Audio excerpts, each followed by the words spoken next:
Well, we can't be sure of how these two teams will fare from here on out, but what we can be pretty sure of is that the world record crowd of 113,411 will stand for a very long time.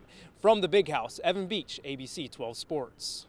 With all the storms that came through here today, the Formula One race of the 23rd annual Bay City River Roar almost didn't happen, but the lightning did hold up just long enough to finally get the race underway. Although it will be a brand new game, we'll see if any momentum can carry over for Franzen and the Wings in Game 5 at San Jose on Saturday. Jonathan's best jump so far is 6 feet 10 inches high. I'm 6 foot, so jumping over me is easy. Evan Beach joins us live from the Dow, and Evan, the Spirit aren't shy about telling us they have high hopes for this season. No, you're exactly right, Greg. This is a year the team has really been looking forward to with all the personnel decisions they've made over the past couple of years. Powers and Goodrich have met 8 of the past 12 seasons in the state tournament. All 8 times, Powers has ended the Martian season, but this is a new season, 2 very different teams. The weather always seems to be great, but as you can tell just by looking at how wet I am, not so much this year. Dan Lefevre came into his senior season considered one of the best quarterbacks in all of college football. Well, Michigan State is certainly rolling at the right time, 5-0, heading to Ann Arbor next weekend, hopefully with D'Antonio back on the sidelines. From East Lansing, Evan Beach, ABC 12 Sports. The Spartans are playing well headed into the postseason, but they still have their sights set on another Final Four run and adding 2 more championships. Really, all series long has been as close as it gets. All 3 games coming down to a difference of just 1 goal. It's definitely do or die time now as the Wings face an elimination Game 4 on Thursday. There's no Sports Illustrated jinx for this guy. The pride of the Tide is the pride of Flint. The Lightning stopped long enough to get the Formula One race underway and completed. We will have full race results coming up later in sports, but for now, live in Bay City, Evan Beach, ABC 12 Sports. The Detroit Lions look like a different team in the first half as they got out to a 10-0 lead. But the Tigers into a first-place tie in the AL Central Division with the White Sox. We will have highlights of that game coming up tonight at 11 in the first Highlight Zone. Live in Midland, Evan Beach, ABC 12 Sports.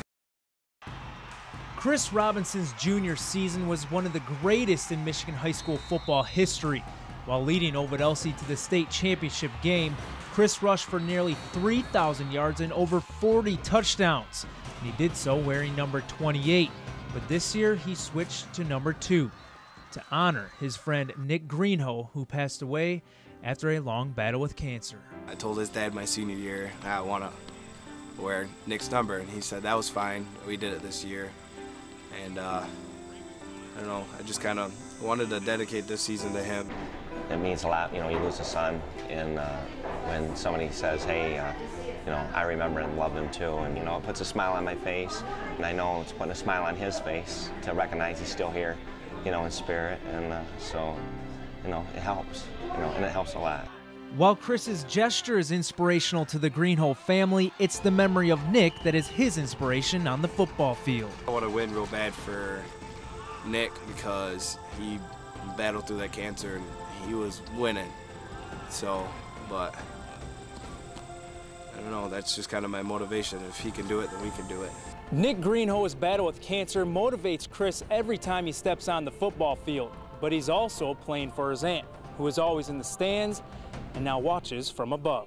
She was at every home game to support me, so I know she's kind of got her own little spot there in the sand. She's watching me, so every time I score a touchdown, I kiss my hand and point up to her. When we talk about Chris, you know, he's such a great athlete, but that's the second best quality he has, because he's just such a wonderful boy, and he's always so grounded, and you know, he's the first one to help anybody out, and just absolutely love people, and that's a quality that my son had as well. So I really, you know, take my hat off to him. So. At Ovid Elsie, Evan Beach, ABC 12 Sports. For many high school football teams, it's rare to have a player go on to make the NFL. And that's what makes the story of former Carman Ainsworth teammates Brandon Carr, Otis Wiley, and Dan Skuda so unique. it's unusual to have 3 guys from the same school going to the NFL and play on the same high school team, so especially in Flint, so it's kind of crazy.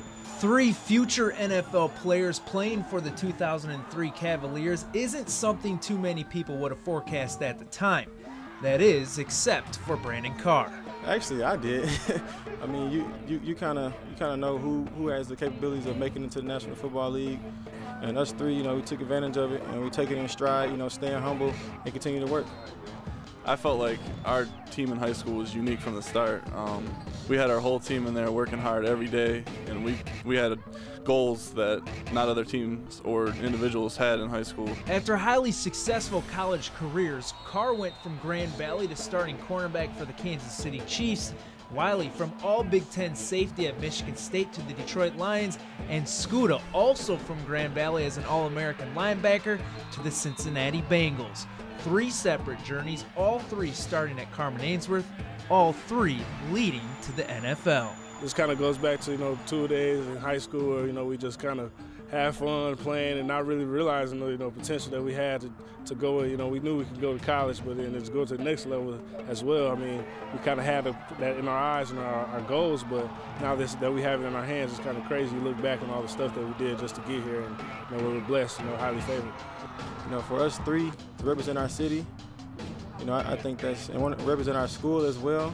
I think that's wonderful. Hopefully there'll be more to come in the future. And as I come back and I watch the guys practice and lift weights and stuff, I see potential. So there is potential out there. Evan Beach, ABC 12 Sports. Despite coming in as the perceived underdog, Flint's Andre Durrell gave Arthur Abraham a beating unlike he's ever seen.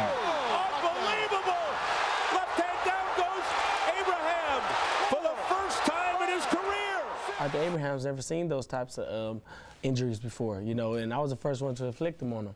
Is that the best you've boxed so far throughout your professional career? Definitely. Strategically, definitely. I made him look like a fool. I just got in there and I did what I know I could do to the best of my ability, and I gave Flint and Detroit and Michigan my best performance yet. But a fight fought so brilliantly by Durrell turned ugly in the 11th round.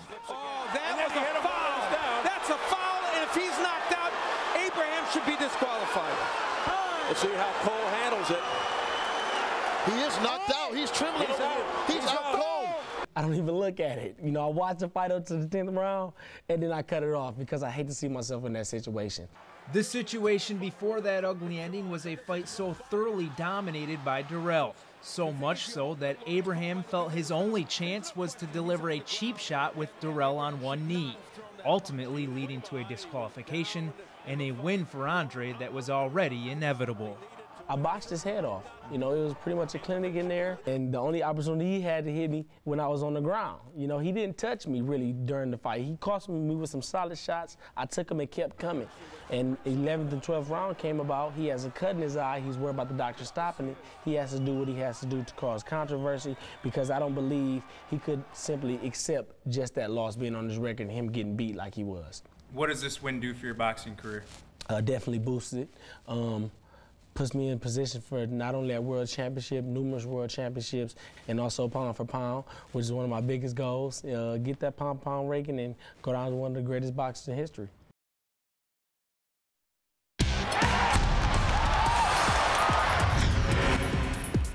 And so the march to the Super Bowl begins. The first game of the playoffs looking like a huge mismatch as the defending Super Bowl champs were taking on the Seahawks, who became the first team in NFL history to make the playoffs despite a losing record. But Seattle would prove it was not going to be a pushover against the defending world champs. Julius Jones gave New Orleans a 17-7 lead early in the second with this touchdown run right up the middle.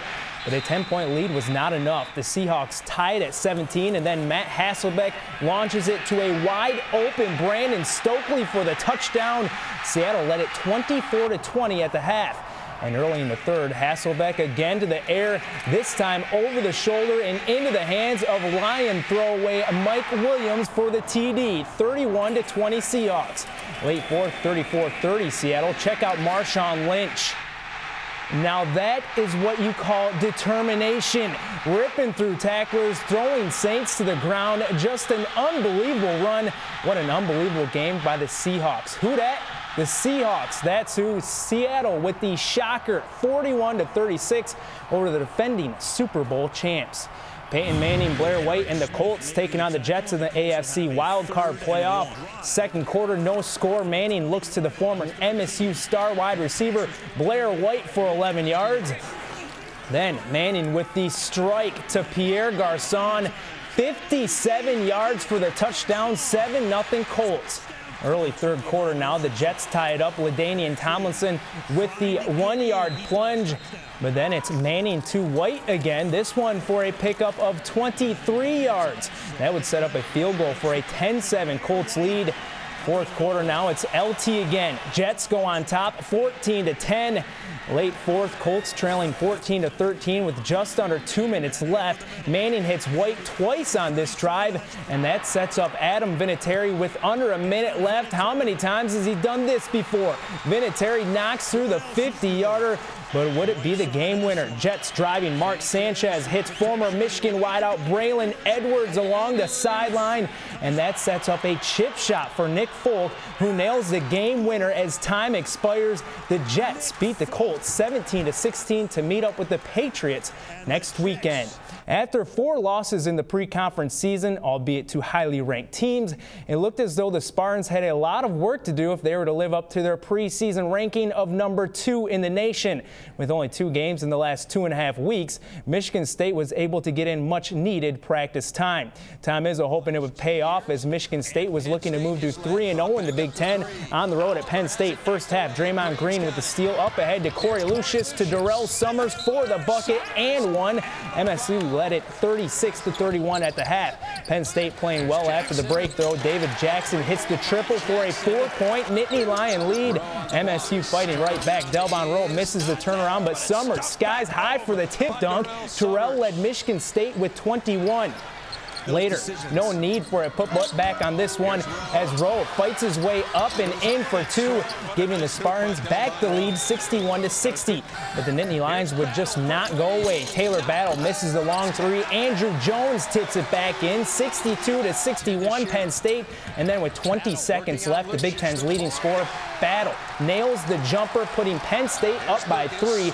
Michigan State trying to answer, but Summers long on the triple try. The Spartans are struggling. They lose it 66-62, thanks in part to 10 of 20 shooting at the free throw line.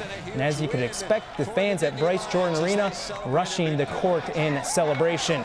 A lot of changes may be happening in the near future at the Palace of Auburn Hills. Genesee native Tom Gores is in negotiations to buy the team, and the Pistons are in talks with the Nets and Nuggets about a possible 3-team trade involving as many as 17 players. That would land Richard Hamilton, Carmelo Anthony, and former Piston Chauncey Billups in New Jersey, with Troy Murphy and his expiring contract coming to Detroit. Those are only some details of a trade that would involve many parts and has yet to come to fruition. Meanwhile, Rip is still in Detroit, and the Pistons were taking on the 76ers. Head straight to the fourth. Rookie Greg Monroe with the steal, the dunk, and one. 39 seconds left. Pistons down 3. Tayshaun Prince with the blow-by to bring Detroit within 1. But on the other end, Elton Brand gets one to drop to put Philly back up 3. 99-96 in the final seconds. Tracy McGrady inbounds to Austin Day, who nails the corner triple, sending the game into overtime. And in the OT, it was more Day here with another 3-ball. And then Monroe will get the ball to Day again for a dunk. The Pistons beat the 76ers in overtime, 112-109. We also had a lot of hockey today. The Spirit win 3-2 over London, and the Michigan Warriors win 9-1. The Red Wings are on the ice. Last check, second period, no score, 0-0. No score. Okay, thanks, Kevin. We'll be right back with a final look at weather.